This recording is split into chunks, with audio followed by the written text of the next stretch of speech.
Welcome everybody again to another episode of the ideaXme show. I'm Andrea Macdonald, the founder of ideaXme. ideaXme is a global podcast available in 40 countries worldwide, a mentor program and creator series. Today we're going to talk about the world's oceans. One of the reasons the United Nations has declared 2021 to 2030 as the decade of ocean science for sustainable development. The reason being, the world's oceans are at the center of the survival of all people on this planet. Today, I'm going to talk to the co-founder of the Blue Marine Foundation. Blue Marine Foundation have managed to secure 4 million square kilometers of the world's oceans. In your words, who are you? Hello, Andrea. My name is George Duffield.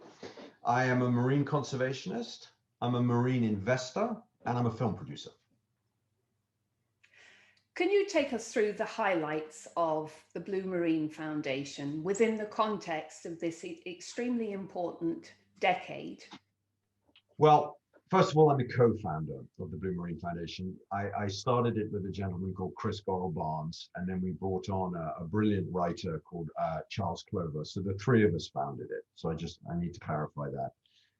Blue has been in existence for 10 years, and our laser focus is restoring ocean health. And in particular, we do this through addressing overfishing, because when people think about the ocean, initially they're probably drawn to the plastic crisis and they think, oh no, it's full of awful plastic bits. But actually the number one threat to the global ocean is overfishing. Because if you take every living thing out of it, then its ability to function collapses. So in essence, if we overfish, it doesn't matter what plastic we put in it, it'll be a dead, barren ocean anyway. So the number one thing is to fix the overfishing crisis, and that's what Blue has been doing. So we started by creating very large marine protected areas.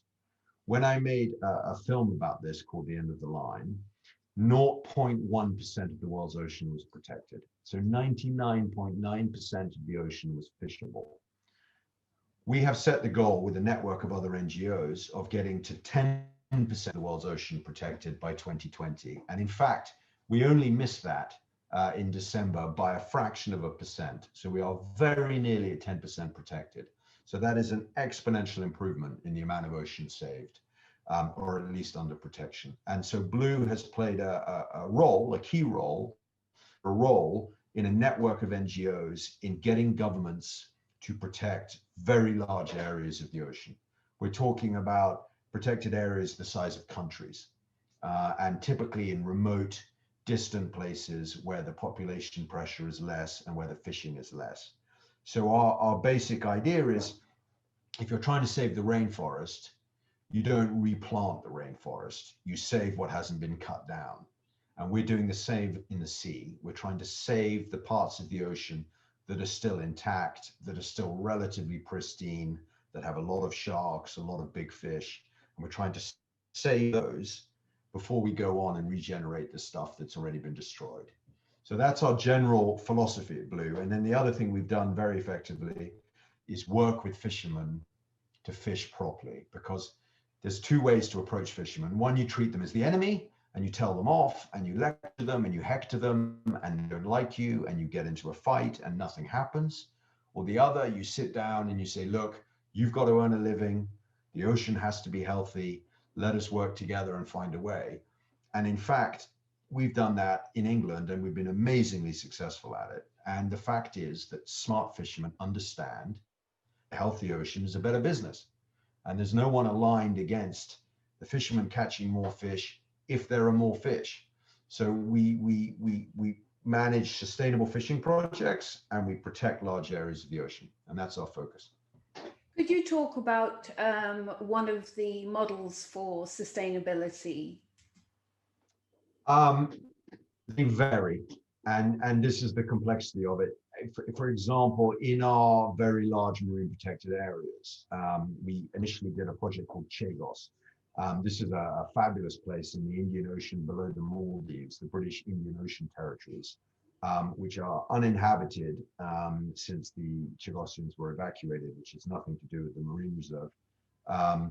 And they are pristine ecosystems. And therefore, the project there, the model there was to replace the fisheries income that the government was receiving with philanthropic income, and to shut down fisheries licenses and essentially to pay for people not to be able to fish. So that's one model, and the Americans have done that very successfully. They buy up fishing licenses and then they don't use them. So that's one way to protect areas.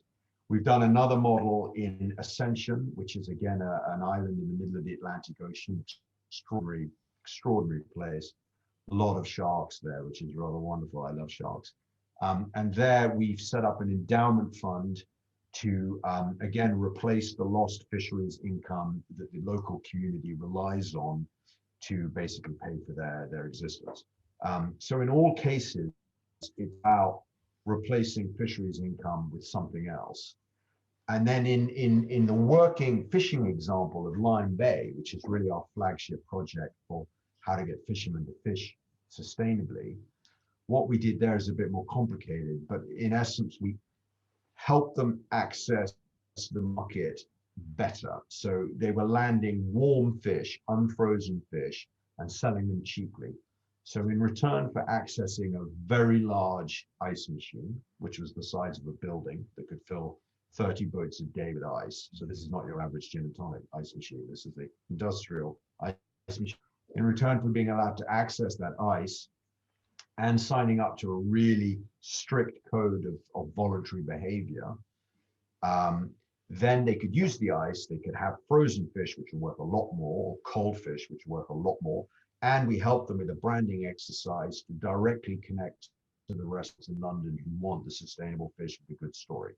So we improved their margins, we improved their product, and in return, they changed the way they fished. And now that has been running 8 years. And over those 8 years, to make it simple, the fishermen are making twice as much money, catching half as many fish. So the pressure on the ecosystem is diminished. They are making more money. There are more fish in the sea, and it's a virtuous circle. It's easier for them to catch their quota. So they spend less money going out to sea. They spend less carbon burning fuel going out to sea, and the fish go up, their incomes go up, and it's win, win, win, win, win. And it's an amazing gold standard model for how you fish sustainably. Fishing industry aside, could you explain to the audience, remind them of the essential importance of the ocean to protect all life on this planet, in as far as protecting against global warming, acting as a carbon sink? Could you go into the details? No, you're absolutely right. And climate change. Yeah, Andrea, you're absolutely right. I mean, I go into the nerd stuff instantly. The big picture is the planet, the ocean is the lungs of the planet. You know, half of every breath we take comes from the ocean. The ocean is absorbing 80% of the heat we're producing from global warming. And you know, 1 billion people around the world depend on seafood for protein every day. Hundreds of millions of people rely on the ocean for their livelihood. And the reality is, if we lose the ocean, we lose the planet. And the fight for global warming is going to be won and lost in the sea. And John Kerry, who's just been appointed by Biden as the climate czar, and thank God he's arrived, his first quote was essentially, if we don't save the ocean, we don't solve climate change. And if we don't solve climate change, we lose the ocean. And it's all going to happen in the sea. And the scale is there, and the marine ecosystem is the lungs of the planet. And if we break it, and we're very close to breaking it, then the sea dies and it turns into an algal bloom, and we get deoxification of the whole system, and then everything fails. The whole thing fails. And what is very frustrating to me is so few people understand, you know, how little it takes to save the sea and how little it takes to destroy it. It's a very finely balanced structure. And overfishing in particular, and the pumping into the sea of pollutants, is really close to completely destroying the system. And we've got to address it immediately. And in fact, when it comes to carbon, The solution to global warming is in the sea. Carbon, this is my pet thing, and my focus, I think, for the rest of my life now, is carbon in the ocean.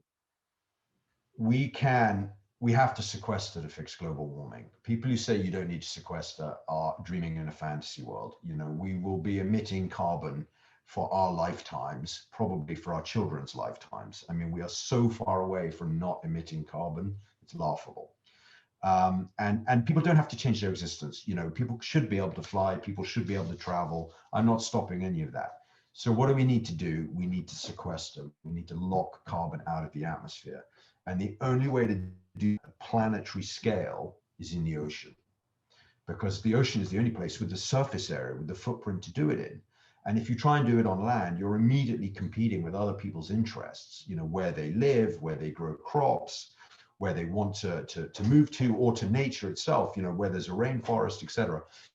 You can't sequester at scale on land, but you can in the sea. And we need to be investing in that technology. We need to be creating continent-sized floating rafts of kelp, and you know, within which you could have amazing fisheries. It could even pay for itself, that kind of a system. And we need to be pumping our focus into the ocean to draw CO2 out of the atmosphere, and that's how we're going to save the planet. So the ocean is front and center of everything we do right now. 2/3 of the world's oceans are high seas. Could you talk to the audience a little of the high seas in comparison to territorial waters, and also the importance of having international law in place, law of the oceans, this year in 2021? Absolutely.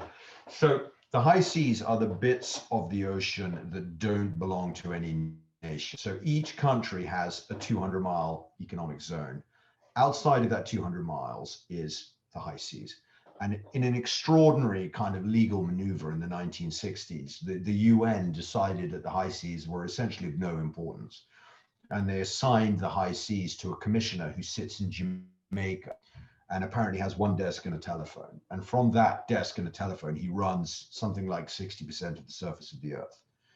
And consequently, there is no legislation around it. And it's literally the Wild West. There's been some amazing stories and news and research about the criminality on the high seas.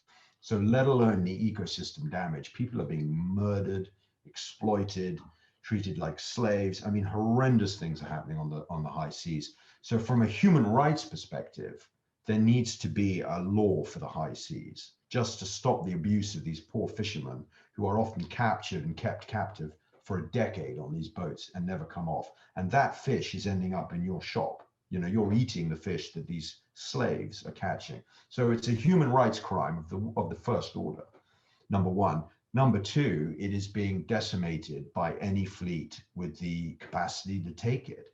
So the Chinese are particularly bad at this, the Spanish are bad as well. I mean, there are many very large fleets that are out there taking as much as they can from the high seas with no regard for what is sustainable or what is ecologically sensible.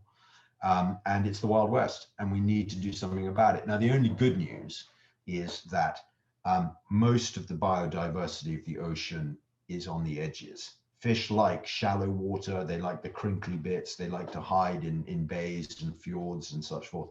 So I have heard that 90% of the fish are within 10 kilometers of the shore.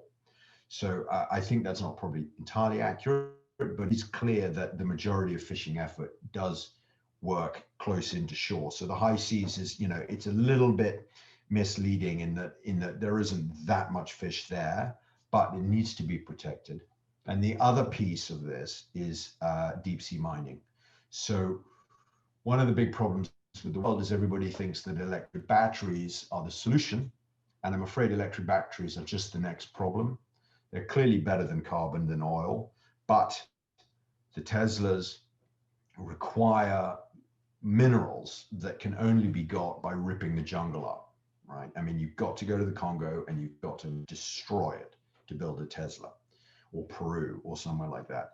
So there is, it turns out, a large amount of these minerals sitting around on the deep seabed, and businesses, the Chinese again, some American companies are starting to really focus on mining the deep seabed. The problem with that is the deep seabed is the last single ecosystem on the planet that hasn't been trashed by humanity. And we have no idea what will happen if we mine it. In particular, the concern is that we will stir up millions of years of carbon sedimentation. All the bits in the ocean that have died sink to the bottom and sit there for eternity doing nothing.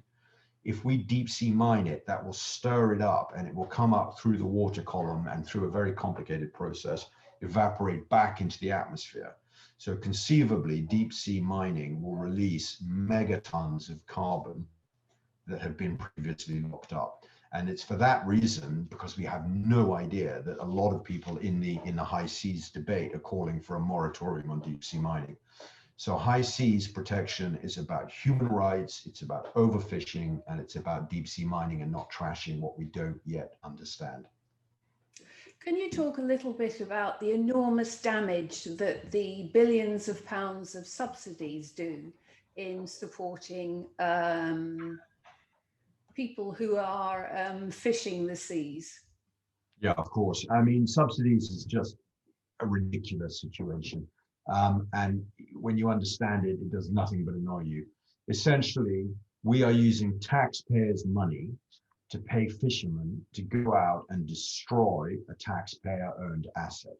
So we ourselves, the taxpayer, are paying for people to rob what is our birthright by overfishing the common heritage of mankind, fisheries. Because fishermen don't own fish, right? They belong to everybody. So why are we paying them to destroy this resource that belongs to us? And if we took away the subsidies, which are billions and billions of pounds a year, if we took away the subsidies to the global fishing fleet, we would probably overnight fix overfishing. Because it's only because the EU pays, as recently as last year, the EU paid to fund a whole new fleet of super trawlers for the EU fishing fleet, which is one of the worst fishing fleets in the world, who are categorically, conclusively overfishing tuna in the Indian Ocean to a catastrophic level. Why has the EU taxpayer funded a whole new selection of super trawlers to go out and destroy this species against all the scientific advice? Subsidies are inexcusable and should be banned immediately, but the politicians are terrified of the fishing and do not have the courage to do it.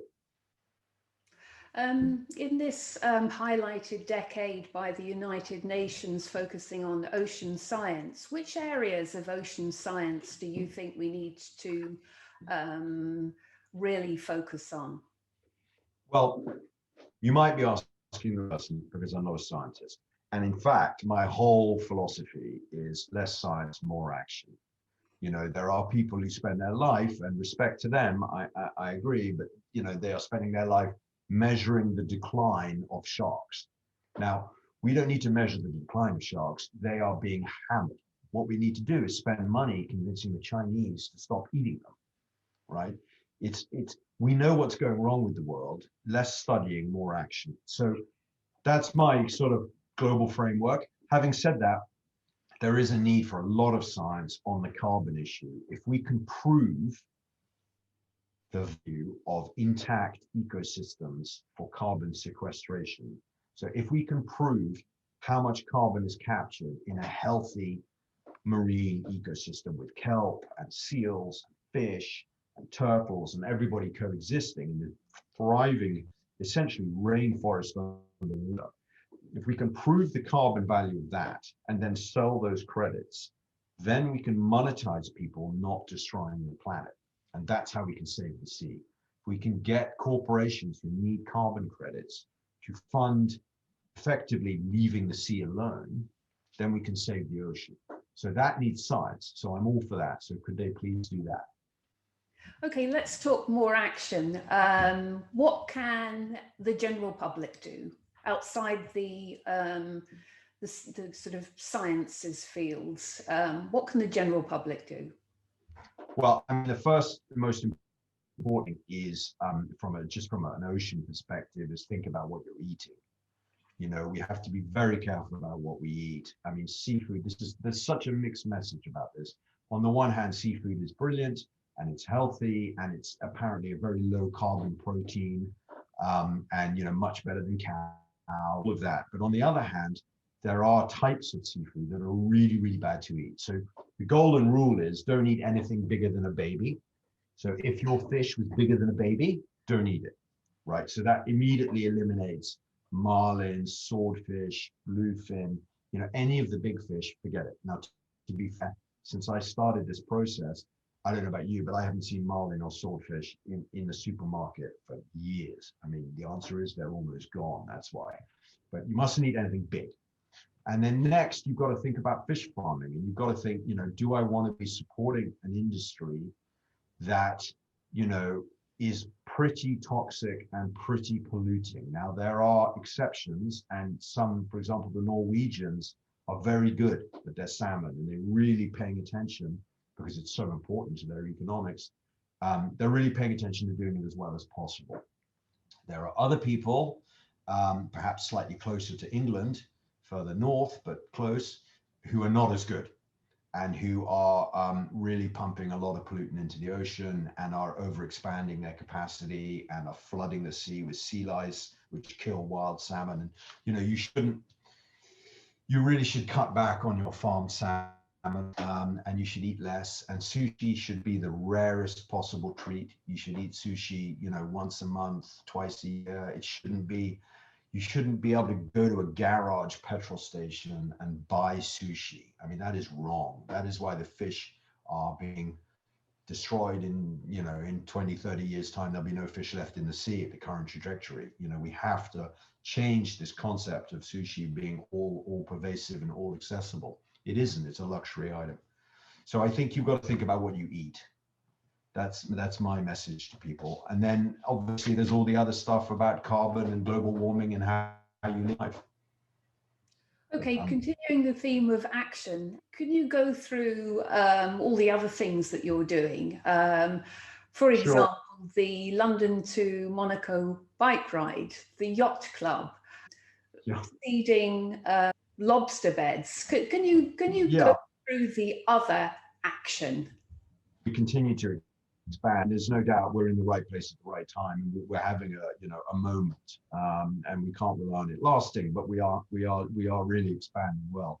I mean, Blue is it's a UK global NGO, and we do what it takes to get money in and to get attention. So the bike is part of our focus when I started is we got together and we thought about who are the world's richest people, who cares about the ocean, right? And you overlap them, and you've got people with very large boats.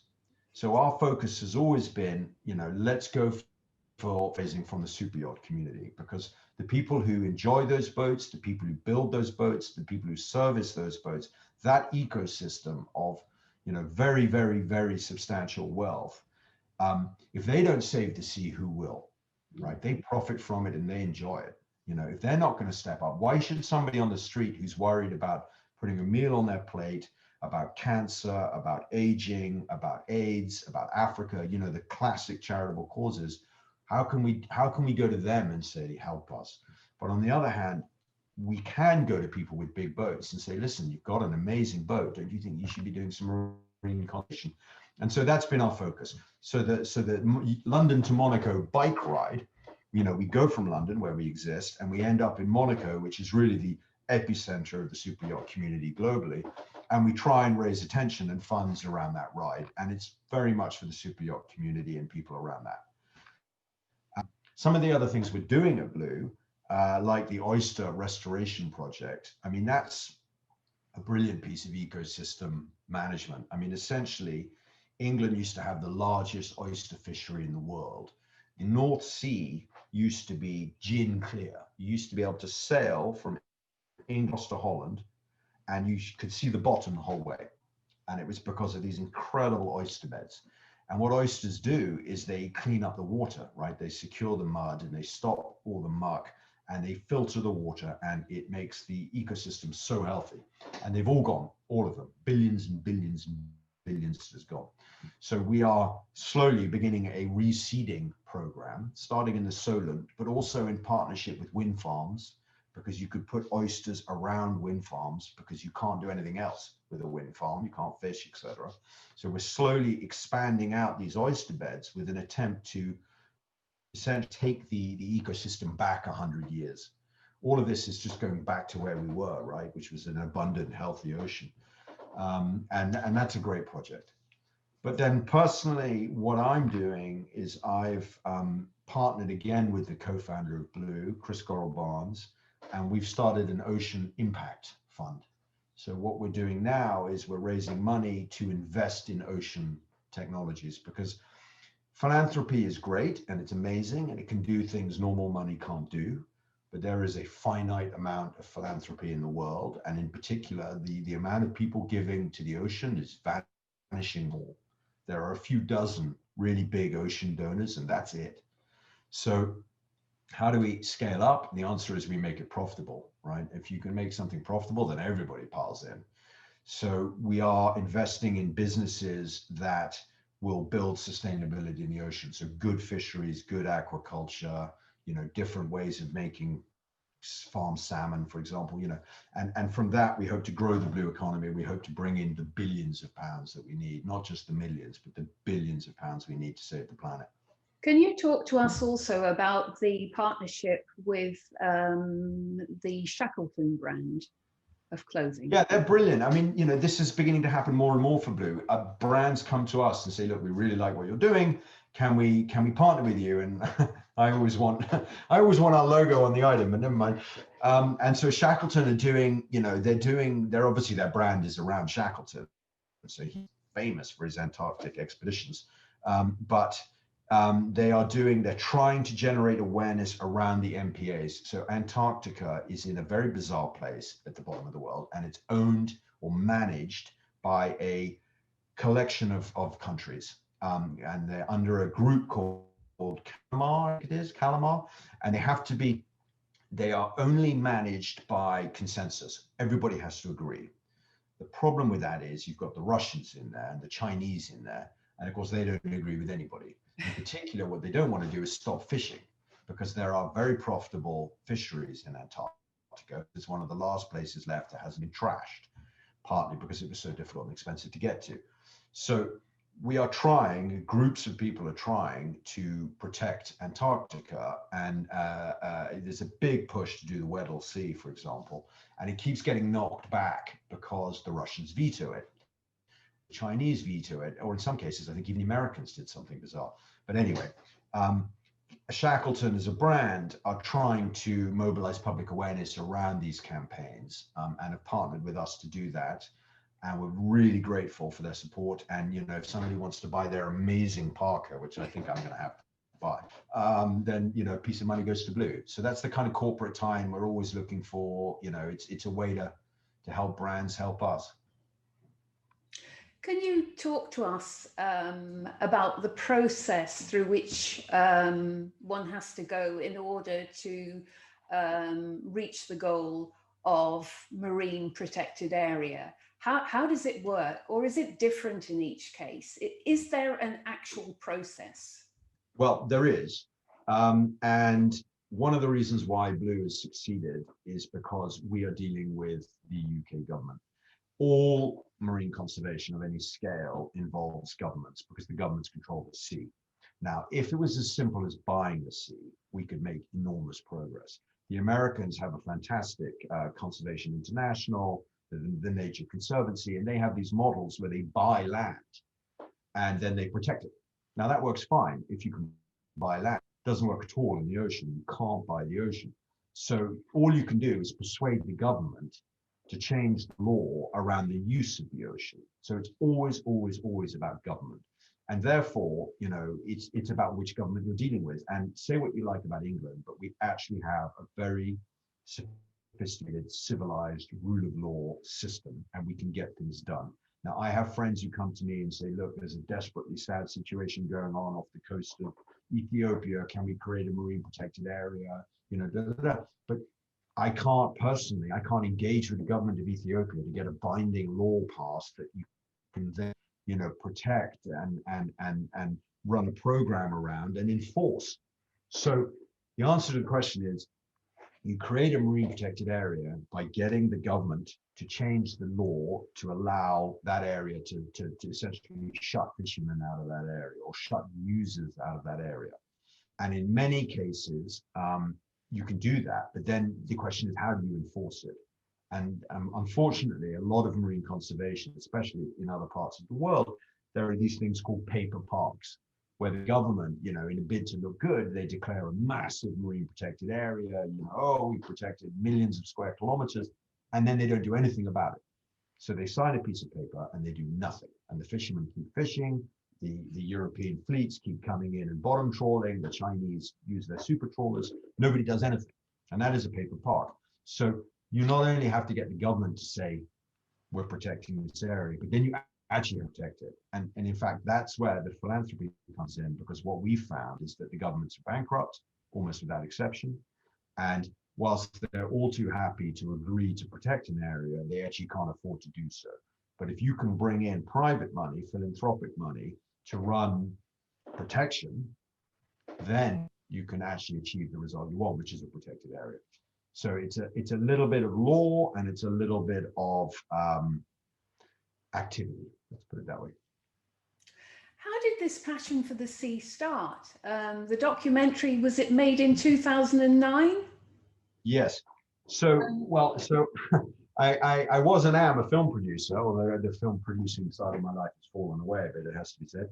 And I read this book called The End of the Line, and it changed my life. But before that, I was really inspired to nature by two artists called Ollie and Susie. And Ollie and Susie are amazing artists, and I had actually encouraged you to have them on your show. And they paint wild animals in the wild. And they're sort of living Damien Hirst is the way I've always pitched them. And they work together, and it's an amazing experience to see them work. And I got to travel with them because I basically fell up with them both. And I got to travel with them around the world, documenting their process. And we were actually in, where were we? We were in the Galapagos, and we were diving on Darwin's Arch, which if anybody's ever dived in the Galapagos, they will know that is the greatest dive site on Earth. And you can see 4 whale sharks and 100 hammerheads and 50 seals in one dive. And it makes everything else just look rubbish. Anyway, there I was in Darwin's Arch, and a whale shark came up to me, and it literally stopped next to me and looked at me with its eye. And it must have been a minute, but it felt like a year. I mean, it was such an extraordinary moment for me. And I sort of surfaced from that dive and never stopped thinking about the ocean ever since. So that was extremely powerful. And then I read The End of the Line, and I knew immediately I had to make the film. I'd made films before, but I knew I had to make this film. And I called the author, and he said, "Oh, I'm so sorry. This is Charles Glover." He said, "I'm so sorry. I've just licensed the book to another producer called Claire. And I happen to know Claire. So I called Claire up and I said, Claire, we got to make this together." And she was nice enough to let me join her. And then we made the film. And the film was a success, in as much as a film about overfishing can be a success. I mean, it's not Spider-Man. But what we then did is, and if there's anything I've done that's inspired other people to do similar, it's that we took the film and never stopped working on it. So we have spent 10 years continuing the mission of the film through Blue to reach people, to educate people about overfishing, and to basically achieve meaningful campaigning results in the overfishing sphere. So, I was inspired by Ollie and Susie, inspired by the book, and then I've just spent my whole decade and the next 20 years of my life fighting for this one thing, to just try and make a difference.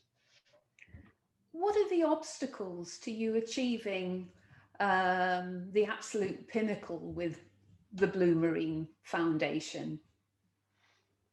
Gosh, I mean, the obstacle to anybody achieving anything in conservation is obviously resource, but the number one thing we all face, and this is not me, this is not Blue, this is everybody trying to do anything, is poor leadership. I mean, what is it about the world that we have elected, with the possible exception of New Zealand, the worst leaders as far as I can tell, in human history. And the block on blue succeeding, beyond our wildest dreams, is government, is leadership, is a lack of attention from politicians, is a lack of succeeded because of the positivity bias and all of this business.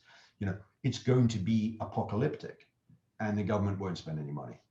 So I would say that the barrier to all of us is the same: crappy leadership. And I think what we need to do somehow, this is not going to be my job, but somehow we need to figure out how we make politicians better. And do we run an X Prize for politicians?